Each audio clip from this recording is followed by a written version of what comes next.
वो अक्सर कहा जाता है ना कि किसी भी चीज का अगर ध्यान करें, किसी भी चीज को अगर हम शिद्दत से चाहें तो पूरी कायनात हमें उससे मिलाने में लगा देती है। यह बात मैं क्यों कह रहा हूं बच्चों? क्योंकि अब आपको भी उसी शिद्दत से लास्ट टाइम की रणनीति तैयार करनी है। जब तक यह वीडियो आपको मिलेगा उस पल से आपके एग्जाम के सिर्फ 14 घंटे शेष रहेंगे। Only 14 hours. और अब आपको जरूरत है एक विशेष रणनीति की, एक ऐसा प्लान जो प्लान आखिरी समय में सही साबित हो, एक ऐसी स्ट्रेटेजी जो शायद कोई और नहीं बना पा रहा हो और वो अपने दिमाग से बन गई हो, तो हम शायद उन सभी स्टूडेंट से आगे निकल जाएंगे जो बिना रणनीति के कार्य कर रहे। अब सिर्फ आपको ध्यान लगाना है, सिर्फ आपको ध्यान लगाना है अपनी रणनीति पर, अपने गोल पर, अपने प्लान पर, ताकि आप कल के एग्जाम में अपना बेस्ट ऑफ द बेस्ट दे पाओ, ताकि कल के एग्जाम में आप बता पाओ कि मैं कर सकता हूं वो सब जो मैंने सोचा है और वो सब जो मेरे मां और बाबा ने सोचा है। इसी प्लान को अगर और मजबूत बनाना है तो आप वासुदेव का ध्यान कीजिए, आप श्री भगवान केशव का ध्यान कीजिए। वो आपको एक उचित मार्ग प्रदान करेंगे, ये हमारा मानना है। और आप भी जब ध्यान करोगे तो आप भी इस बात को मान जाओगे। तो स्वागत है बच्चों आपका उसी वासुदेव की कृपा से बने वासुदेव एजुकेशन के यूट्यूब चैनल पर, जहां मैं हूं आपका अपना प्रेम और लेकर आया हूं एक और इंपॉर्टेंट वीडियो, या मैं ये कह दूं ये सेमेस्टर सेकंड का लास्ट एंड फाइनल वीडियो रहने वाला है। क्लियर है बच्चों? ये वीडियो रहेगा बच्चों आपके लिए यूनिट नंबर 4 के वेरी शॉर्ट टाइप क्वेश्चंस का, जहां मैं 12 से 13 क्वेश्चंस आपको बताने वाला हूं जिनकी संभावना है कल के एग्जाम में आने की। क्लियर है क्या बच्चों? अरे क्लियर है क्या सर? जल्दी से बता दीजिए। लेकिन एक खास बात और करके लाया हूं, क्योंकि लास्ट समय है, आपका माइंड वैसे ही डिस्टर्ब है, तो जो भी यहां शॉर्ट क्वेश्चन है मैंने उनके आंसर भी लिख दिए हैं। बस आपको क्वेश्चन देखना है, आंसर देखना है, क्वेश्चन देखना है, आंसर देखना है। अरे जब आप सर को इतना सपोर्ट कर रहे हो, जब वासुदेव एजुकेशन को और वासुदेव को इतना सपोर्ट कर रहे हो, तो हम भी आपके लिए थोड़ी मेहनत तो कर सकते हैं बच्चों। और थोड़ी नहीं, आप तो हमें सपोर्ट कीजिए, हम हर हद तक आपको सपोर्ट करने को तैयार हैं। जहां जहां शिक्षा की बात होगी वहां वहां। तो शुरू करें क्या बच्चों वीडियो को? क्यों देर करते हैं बेवजह? तो जैसा कि आपको दिख रहा होगा, सब्जेक्ट कौन सा है? केमिस्ट्री है, यूनिट नंबर 4 है, केमिकल काइनेटिक्स, रासायनिक बलगतिकी, सेमेस्टर सेकंड है। वेरी शॉर्ट टाइप क्वेश्चंस हैं। और एक बार और बोल देता हूं बच्चों, एक बार और बोल देता हूं, हमारी टैगलाइन पेपर यहीं से बनेगा अगर वासुदेव ने चाहा तो सुनिए पहला क्वेश्चन ये रहा आपकी कंप्यूटर स्क्रीन पर, क्योंकि हम खेल रहे हैं केबीसी, कौन बनेगा केमिस्ट्री चैंपियन। और मैंने कहा था आपसे थोड़ी देर पहले, कहा था कि क्वेश्चन है उसका आंसर है। आप डायरेक्ट देखो, क्योंकि अब दिमाग में ये रहेगा कि कहां कहां इनके क्वेश्चन ढूंढे। तो हमें भी पता है कि आपका दिमाग कितना काम करता है, हमें भी पता है कि आप कहां तक सोच सकते हो, क्योंकि हम थोड़े से ज्यादा सोच सकते हैं आपसे, ज्यादा तो नहीं, थोड़े से ज्यादा, इतना सा, निन्ना सा ज्यादा। ठीक है, पहला क्वेश्चन बच्चों, शून्य कोटि की अभिक्रिया की क्या विशेषता है आपको बताना है। तो पहली विशेषता है, ये आंसर चलेंगे बेटा सभी के, अभिक्रिया की जो दर है वो अभिकारकों की सांद्रता पर निर्भर नहीं करती है। ये शून्य कोटि की विशेषता है।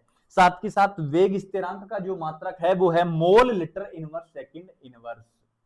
क्लियर बच्चों? एक बार मैं साइड में हो जाऊंगा क्योंकि आपको स्क्रीनशॉट की आवश्यकता पड़ सकती है। नेक्स्ट क्वेश्चन की अगर मैं बात करूं तो द्वितीय कोटि की अभिक्रियाओं के लिए वेग स्थिरांक का समीकरण लिखना है तो K2 के वेग स्थिरांक 2 मतलब द्वितीय कोटि की अभिक्रिया 1 में टी, 1 में क्या है टी समय है, अभिकारक की प्रारंभिक सांद्रता अंतिम सांद्रता। क्लियर है यहां तक? यह है द्वितीय कोटि की अभिक्रिया का वेग समीकरण। नेक्स्ट क्वेश्चन की ओर अगर मैं बढ़ूं तो नेक्स्ट क्वेश्चन है अभिक्रिया की अर्ध आयु को परिभाषित कीजिए। अर्ध आयु मतलब हाफ लाइफ, आधा समय। तो वह समय जिसमें अभिकारक की आधी मात्रा उत्पाद में बदल जाए वह समय क्या कहलाता है? अर्ध आयु का लिख भी रखा है।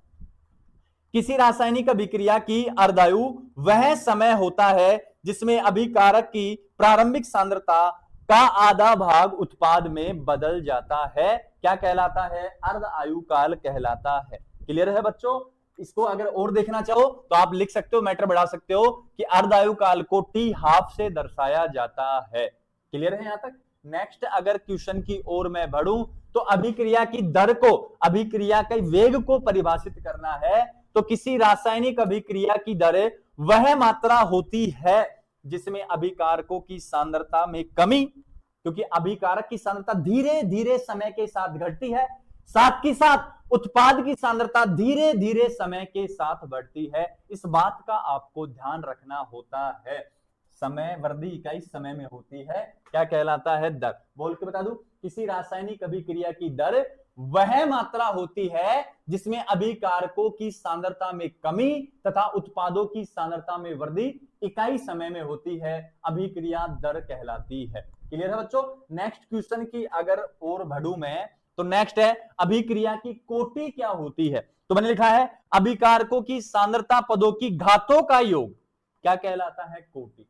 केवल सांद्रता पदों की घातों का योग जोड़ना है। इसमें एक एग्जांपल चिपका देना, A प्लस बी सी है, A के मोल कितने? 1, B के मोल कितने? 1। तो अभिक्रिया का वेग मान लो इनके ऊपर निर्भर करता है, तो अभिक्रिया का वेग निर्भर कर रहा है A की सांद्रता की और B की सांद्रता की। बड़ा कोष्टक यहां दर्शाता है सांद्रता को, इसके मोल 1, इसके मोल 1, सांद्रता पद है ये।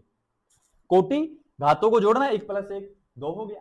यहां 0 1 होता तो 1, 0 प्लस 1 1 हो जाता, यहां हाफ और हाफ होता तो 1 हो जाता, ऐसे हो सकता है। ठीक है, नेक्स्ट क्वेश्चन, कौन सी कोटि की अभिक्रिया के लिए अभिक्रिया की दर तथा इकाई स्थिरांक, सॉरी दोबारा बोल रहा हूं, कौन सी अभिक्रिया की कोटि अभिक्रिया की दर की इकाई और वेग स्थिरांक की इकाई दोनों समान होती है? तो ये होता है बेटा कौन सी कोटि की अभिक्रिया में? प्रथम कोटि की अभिक्रिया में, क्योंकि यहां दर की इकाई क्या है? सेकंड इनवर्स, और वेग स्थिरांक की इकाई भी क्या? सेकंड इनवर्स रहने वाला है। क्लियर है बच्चों यहां तक? नेक्स्ट क्वेश्चन की अगर मैं बात करूं तो नेक्स्ट क्वेश्चन है 7 नंबर, और 7 नंबर है शून्य कोटि की अभिक्रिया की अर्धायु का क्या लिखना है? आपको सूत्र लिखना है। शून्य कोटि की अभिक्रिया का जो सूत्र रहने वाला है वो रहने वाला है टी हाफ बराबर A अपॉन में 2K नोट। अब यहां टी हाफ क्या है? यहां टी हाफ है हाफ लाइफ, अर्धायु काल है, अर्धायु काल है। ए क्या है? अभिकारक की सांद्रता, के नोट क्या है? शून्य कोटि का वेग स्थिरांक रहने वाला है। ये आपको यहां तक लिखना है अगर ये क्वेश्चन आपको मिल जाए तो। नेक्स्ट अगर मैं बात करूं बच्चों, जल्दी जल्दी चलूंगा यार बेटा, जल्दी चलूंगा, अब आपके पास भी कम समय है। 8 नंबर क्वेश्चन है शून्य कोटि की अभिक्रिया के 2 उदाहरण लिखिए। पहला है अमोनिया का विघटन, आप लिख सकते हो अमोनिया का विघटन, अमोनिया का टूटना कौन सी कोटि की अभिक्रिया का उदाहरण है? शून्य कोटि की अभिक्रिया का उदाहरण है। और दूसरा है HCl का बनना प्रकाश की उपस्थिति में, वो भी शून्य कोटि, जीरो ऑर्डर रिएक्शन का एग्जाम्पल रहता है। क्लियर है क्या बच्चों यहां तक? अरे क्लियर है क्या? अरे लास्ट टाइम तो जोश भर जाना चाहिए आप में, लास्ट टाइम तो लगना चाहिए कि I can do, I can do, I can do, क्योंकि वासुदेव हमारे साथ है। अरे बच्चों घबराओ मत, घबराओ मत आप। 9 नंबर क्या है? रेडियो एक्टिव पदार्थों की अर्धायु क्या होती है? उदाहरण बताना है।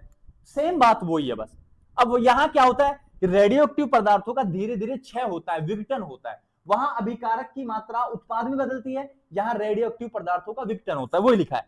वह समय जिसमें पदार्थ की कुल मात्रा का आधा भाग विघटित हो जाता है क्या कहलाता है? रेडियो एक्टिव पदार्थों की अर्धायु काल कहलाता है। टी हाफ क्या होता है? 0.693 बटे में लैम्बडा, और लैम्बडा यहाँ विघटन की दर होती है। एग्जाम्पल कार्बन 614, और यहां यूरेनियम है बेटा, ये गलती से लिखा गया, माफी चाहते हैं इसके लिए। यूरेनियम है 92,238 है। क्लियर है बच्चों? नेक्स्ट क्वेश्चन की ओर अगर बढ़ूं तो नेक्स्ट क्वेश्चन है संक्रमण सिद्धांत टक्कर सिद्धांत से बेहतर क्यों होता है? क्योंकि लिखा है, क्योंकि क्यों बेहतर है? देखो, टक्करें तभी सफल होती हैं जब दिशा सही हो। मान लो एक अणु इधर से आ रहा है, दूसरा इधर से आ रहा है, तो दोनों दिशा अगर आमने सामने है तभी टक्कर होंगी बेटा। एक इधर जा रहा है, दूसरा भी इधर जा रहा है, तो कहां से टक्कर हो पाएंगी? समान दिशा है ये, तो पीछे पीछे चलते जाएंगे। जैसे आप लोग पीछा करते हो किसी का, करते होगे ना, मान लो किसी कोई लड़का पीछा कर रहा है किसी लड़की का, तो टक्कर होना मुश्किल है, लेकिन लड़की इधर से आ रही है, लड़का इधर से आ रहा है, टक्कर होने की संभावना होती है। आप भली भांति जानते हो ये सारी बातें, तो ठीक है, नालायक हो रहे हो सारे के सारे। नेक्स्ट, टक्कर तभी संभव होगी जब अणुओं की दिशा क्या होगी? उचित होगी। जबकि संक्रमण सिद्धांत संरचना, संक्रमण अवस्था तथा ऊर्जा को समझाता है, ये सब बातों को समझाता है, और इसके लिए दिशा चाहिए। नेक्स्ट, अगर इसी को आगे बढ़ाऊं तो इसी में है टक्कर सिद्धांत केवल गैसीय अणुओं पर लागू होता है, क्योंकि रैंडमली मुक्त रूप से अगर कोई घूमता है ज्यादा तो वो गैसें घूमती हैं। आपको खुद को पता है कि यहाँ गैसों के बीच में van der Waal force of attraction lowest होता है, न्यूनतम होता है, तो गैसें घूमती रहती, टक्करें ज्यादा होती है। जबकि संक्रमण सिद्धांत जटिल अणु और एक से अधिक पदों में पूर्ण होने वाली अभिक्रियाओं पर भी लागू होता है। इस बात का आपको ध्यान रखना है। नेक्स्ट, दहली ऊर्जा क्या है? एक तो होती है बेटा सक्रिय ऊर्जा। सक्रिय ऊर्जा क्या है? कि ऊर्जा की वह मात्रा जो अभिकारक को उत्पाद में बदलने के लिए आवश्यक होती है। लेकिन एक दहली ऊर्जा होती है। दहली ऊर्जा का मतलब है कि इतनी ऊर्जा तो अभिकारक के पास भी होनी चाहिए कि वो अभिक्रिया करने में भाग ले सके। बस जैसे कल का आपका एग्जाम है, कुछ लोग तो क्या करेंगे, पढ़ के गए तो जाते ही रिएक्टेंट से प्रोडक्ट बना देंगे, मतलब जाते ही कलम उठाएंगे और कॉपी भर देंगे। लेकिन कुछ लोगों को कुछ नहीं आता है और कलम भी नहीं उठा रखी उन्होंने, ऐसे बैठे। तो कम से कम इतनी ऊर्जा तो रखो ना कि कलम तो उठा सको, और जो कलम उठाने वाली ऊर्जा है वो ही दहली ऊर्जा है। मतलब वह न्यूनतम ऊर्जा जो रासायनिक अभिक्रिया को प्रारंभ करने के लिए अभिकारकों को प्रदान होती है कि इतनी इतनी ऊर्जा लो, अभिक्रिया में तो भाग लेने जाओ कम से कम। उत्पाद बनेगा ना बनेगा बाद का मैटर है, एक बार जाके वहां खड़े तो हो जाओ कि हम अभिकारक है। वो ऊर्जा क्या कहलाती है? दहली ऊर्जा कहलाती है। नेक्स्ट क्वेश्चन की ओर अगर बढ़ूं, वेग नियतांक की क्या देनी है परिभाषा? वेग नियतांक वह मात्रा है जो दर्शाता है कि विशेष ताप पर अभिक्रिया कितनी तीव्रता से संपन्न होती है, कितनी गति से संपन्न होती है, क्या कहलाता है? वही तो वेग कहलाता है। क्लियर है बच्चों? Last and final question semester second के लिए शून्य कोटि अभिक्रिया का समाकलित वेग समीकरण लिखना है।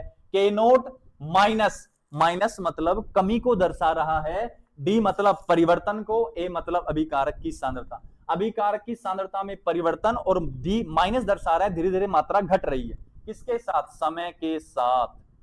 क्लियर बच्चों? तो ये थे बच्चों अपने पास सेमेस्टर सेकंड के यूनिट नंबर 4 केमिकल काइनेटिक्स के very short type questions. Clear है बच्चों? बस उम्मीद करते हैं और वासुदेव से हाथ जोड़कर प्रार्थना करते हैं कि कल का जो एग्जाम हो उस एग्जाम में जो हमने मॉडल पेपर से क्वेश्चन बनाए हैं वो सारे के सारे छप जाएं। इस बात की प्रार्थना हम वासुदेव से करेंगे।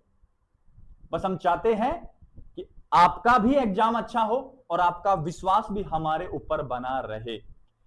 इस वीडियो को ज्यादा से ज्यादा आप लोगों को शेयर कर दीजिए, व्हाट्सएप स्टेटस लगा लीजिए।